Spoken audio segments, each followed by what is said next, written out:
मैं हूं पूजा और आप देख रहे हैं समाचार विजन। तो डालते हैं एक नजर आज की खास सुर्खियों। कोटा के मुक्ति धामों में क्रियाक्रम व नहाने की व्यवस्थाओं से परेशान हो स्थानीय निवासियों ने सेवन वंडर पार्क के सामने किया प्रदर्शन व सिर मुंडवाया। साथ ही उन्होंने कहा कि हमें हमारे धार्मिक अनुष्ठान के लिए जगह दें। कोटा में मुक्ति धामों की दुर्दशा व रियासतकालीन बारहद्वारी बंद होने के कारण हो रही लोगों को असुविधा के चलते पिछले दिनों स्थानीय निवासियों ने नगर निगम की शव यात्रा निकाल सेवन वंडर पार्क के सामने दाह संस्कार कर अपना रोष जताया था। उसी के चलते आज स्थानीय निवासियों ने मुंडन करवाकर अस्थियां विसर्जन की। स्थानीय लोगों का कहना है कि रियासतकालीन में बनी बारहद्वारी के बंद होने के कारण नहाने व क्रियाक्रम की प्रक्रिया बंद हो गई है तथा लोगों को असुविधा होने लगी है। ऐसे में जो लोग अपने परिवार के लोगों का क्रियाक्रम करने जाते हैं तो उन्हें उपयुक्त स्थान नहीं मिल पाता है और यहाँ कहाँ जाकर अपना काम करना पड़ता है। इन सब परेशानियों से तंग आकर आज स्थानीय लोगों ने सेवन वंडर पार्क के सामने बने घाट पर ही अपना काम करने पहुंच गए और इसी घाट को बारहद्वारी के नाम से जोड़ना प्रारंभ कर दिया। अब देखना यह होगा कि कब इन लोगों की यह मांग पूरी हो पाती है या इसी तरह लोग संघर्ष करते नजर आएंगे।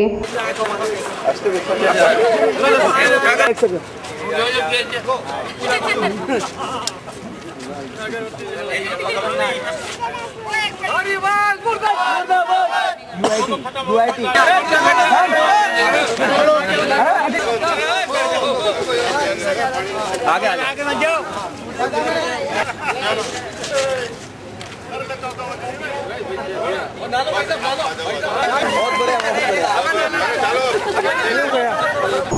कोटा में हो रही मुक्ति धाम की दुर्दशा और बारहद्वारी के बंद कर देने के बाद यहाँ के स्थानीय निवासी को हो रही परेशानी के बारे में जानते हैं इन लोगों से कि किस तरह की परेशानी का सामना करना पड़ा इन लोगों को।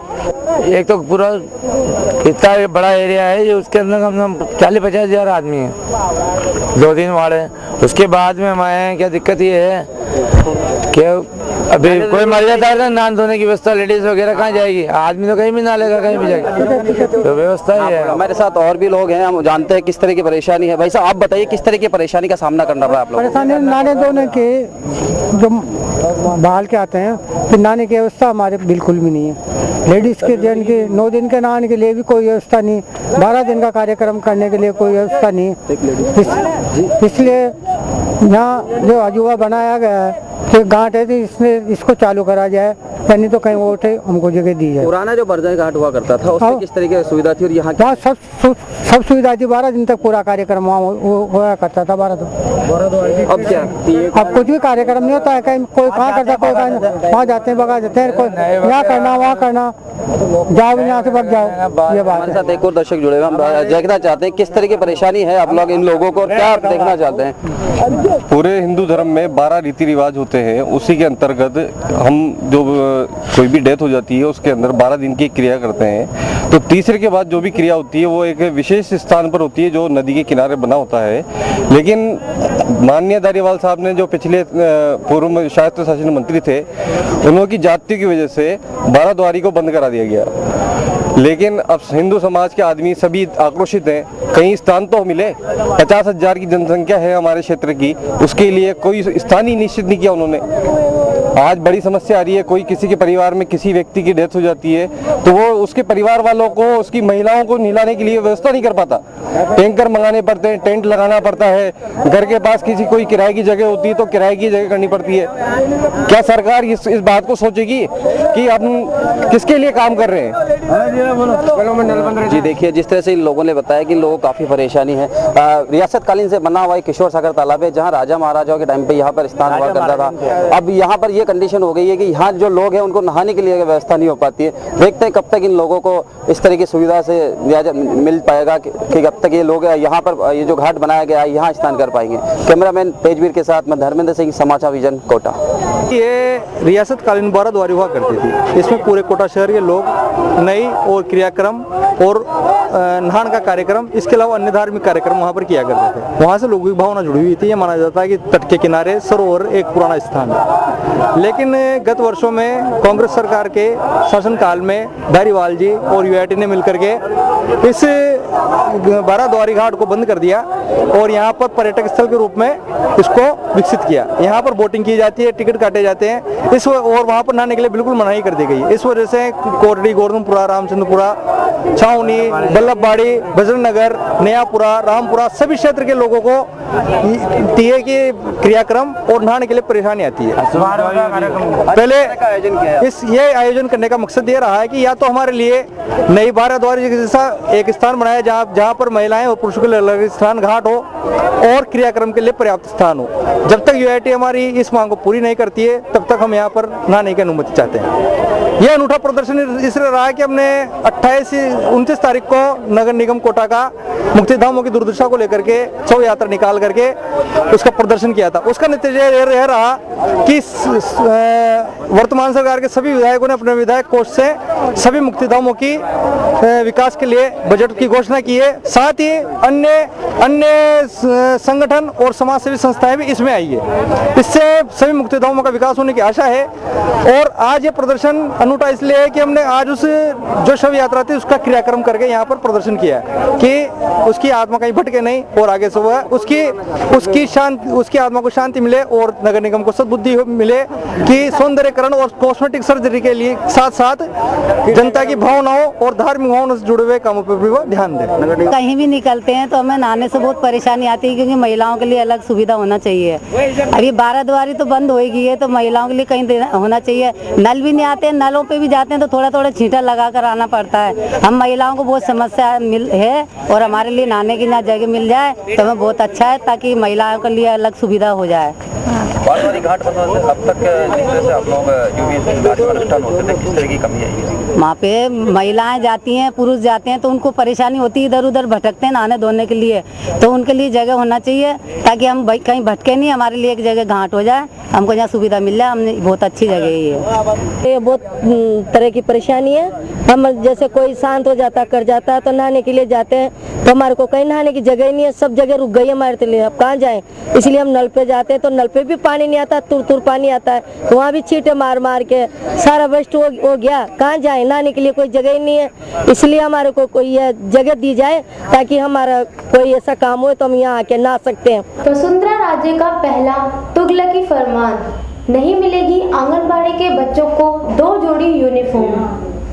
वसुंधरा राजे की भाजपा सरकार भारी बहुमत से जीतकर राजस्थान में आई। वहीं खास व आम आदमी ने इस नई सरकार से काफ़ी आशाएं संजोई, मगर महज 10 दिनों में ही सरकार ने पहला तुगलकी फरमान जारी कर लोगों की उम्मीदों पर पानी फेर दिया।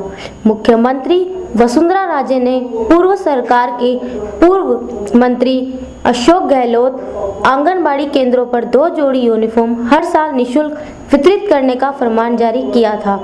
इस नई आई सरकार ने मात्र 10 दिन के भीतर इस आदेश को निरस्त कर सभी आंगनबाड़ी केंद्रों से उनको इस वर्ष दी गई सिलाई व चेक वापस विभाग में जमा कराने के आदेश दे दिए हैं।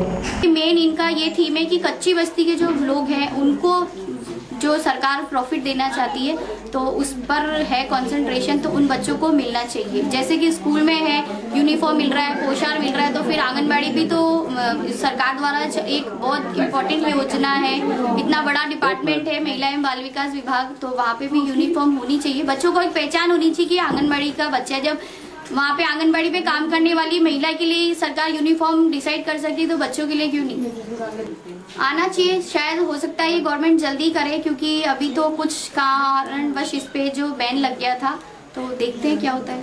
नहीं, गरीब बच्चों को उनका हक मिलना चाहिए, जैसे गवर्नमेंट स्कूल में मिल रहा है, हर जगह मिल रहा है, ऐसे उनको ही मिलना चाहिए। वापस मंगाए ये तो गलत है, उनको फिर से वापस देना चाहिए बच्चों को। जो सरकार ने आदेश निकाले थे उन्होंने वापस देकर बहुत गलत किया है, वापस देना चाहिए बच्चों को। उस बारे में मेरा ये कहना है कि मतलब जो हमने महिलाओं को बताया है कि आपके बच्चों को ड्रेस मिलेगी और अब नहीं मिल रही है, तो वो हमसे है ना जो मतलब लड़ने को उतारू होती है। हमें गलत ठहराती है। कोटा में भीषण ठिठुरन के बीच खुले आकाश के नीचे पढ़ने के लिए मजबूर है मासूम।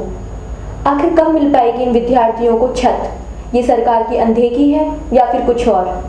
पिछले एक हफ्ते से जहां पारा काफ़ी नीचे तक लुढ़क गया है तथा प्रशासन को प्राइमरी तक के मासूमों के स्कूल की छुट्टी करने के आदेश प्रसारित करने पड़े थे, वहीं तकरीबन एक दशक से अधिक समय से शहर के 40 स्कूलों में आज भी खुले आकाश तले बैठकर ही पढ़ने की व्यवस्था है। गर्मी हो, बरसात हो या फिर शीतलहर की कड़कड़ाती सर्दी, ये मासूम बाहर खुले मैदान या पेड़ की छांव में पढ़ने को मजबूर हैं। ऐसा नहीं है कि स्कूल प्रशासन का ध्यान इनकी असुविधाओं पर नहीं जाता हो, मगर प्रशासन इनकी ओर से आंखें मूंदे हुए है तथा आज़ादी के 66 वर्ष बाद भी महज एक स्कूल की छत इन बच्चों को मुहैया नहीं करवाई जा सकी है। वहीं अतिरिक्त जिला शिक्षा अधिकारी का कहना है कि हमने जिला प्रशासन को स्कूल बिल्डिंग के लिए प्रस्ताव भेज दिया है। अंतिम फैसला सरकार व प्रशासन को मिलकर करना है। आज 66 वर्ष बीतने के बाद भी सरकारी शिक्षा का ये आलम है तो कैसे भारत पूर्ण साक्षरता की ओर अग्रसर होगा? इसमें आप एक नाटक की तरह, लघु नाटिका की तरह दे रखा है, समझे आप? इसमें किरदार दे रखे हैं जिनको अपन दीनानाथ है पड़ोसी उसका, और माँ है, मोहन की माँ है, वो पिता है मोहन के, और मास्टर जी हैं मोहन के मास्टर जी, और वैद्य जी हैं डॉक्टर साहब। बेट मिलाकर आज़ादी के पहले का यह विद्यालय है और इस विद्यालय में गरीब परिवारों के बच्चे ही पढ़ने आ रहे हैं। बड़े बड़े लोगों के बच्चे दूसरे स्कूलों में प्राइवेट में जा रहे हैं, तो उनको क्या करना चाहिए इस विद्यालय को बनाने की? इस विद्यालय के अंदर आके भी नहीं देखते हैं, यहाँ तक कि नेता लोग भी आके भी नहीं झांकते हैं, वार्ड पार्षद भी नहीं झांकते हैं। तो ये उपेक्षित हो रहा है स्कूल विद्यालय। बहुत परेशानी के साथ बिठाना पड़ता है बच्चों को, सर्दी में भी, गर्मी में भी और बरसात में भी। तीनों मौसम के अंदर बच्चे कठिनाइयों का सामना करते हैं। और अभी जो है, अभी सर्दी में बड़ा हाल खराब था। आज ये तो ऊपर वाले की मेहरबानी से धूप निकली है तो बच्चे धूप में बैठ गए, नहीं तो धूप के अंदर बाहर बिठाने पे हवा, तेज हवा लगती है बच्चों के साथ, बेचारे बच्चे परेशान हो जाते हैं ठंड से। टीचर ही परेशान हो जाते हैं, तो बच्चे तो मासूम बच्चे हैं। नीचे गलती हुई ज़मीन है, ऊपर से ओस पड़ रही है, सर्दी बढ़ रही है, तो इस हालत में बच्चों को पढ़ाना पड़ रहा है। गर्मी में भी हमें बहुत परेशानी होती है, ऐसे में खुले में सर्दी लगती है, और है ना सर्दी में भी हमें यहीं बैठते हैं, मजबूरी है। बरसात में भी हम भीगते रहते हैं, ऐसे ही बैठते रहते हैं। और जब भी सरकार हमारी कुछ बात ही नहीं सुनती, इतनी बार हम नगर निगम भी गए हुए हैं, लेकिन आज तक सरकार ने हमारी कुछ सुनी नहीं है। और गर्मी में ऐसे धूप में बैठे रहते हैं, ऐसे पसीने पसीने हो जाते हैं। कोई छतरी लेके आता है, कोई छतरी लगा के बैठता है कि हाँ, पंखे टीचर पंखों से हवा उड़ाते हैं हाथों से। सरकार को थोड़ी तो सुननी चाहिए ना, सुनते ही नहीं। इतनी बार नगर निगम भी गए हुए हम। सर्दी के कारण ऐसे विद्यालय तो नहीं है, लेकिन सर्दी से बचने के लिए कई हमारे अध्यापक और हेड मास्टर उनको धूप में बिठाते हैं, जबकि उनके पास में ऑलरेडी उनके कक्ष के कमरे बने हुए हैं कवर्ड शेड में। सर्दी में उनको सर्दी से बचाने के लिए उनको धूप में बिठा देते हैं। कई बार हम संस्था प्रधानों की नोडल की मीटिंग लेते हैं, तो नोडल की मीटिंग में से हम प्रस्ताव मांगते हैं कि किस विद्यालय में किस चीज की कमी है। यदि वो संस्था प्रधान अपने विद्यालय के संपूर्ण सुझाव और कमियां अगर विभाग को बता दे समय पर, तो उनके निस्तारण के लिए हम तत्काल कार्रवाई कर देते हैं।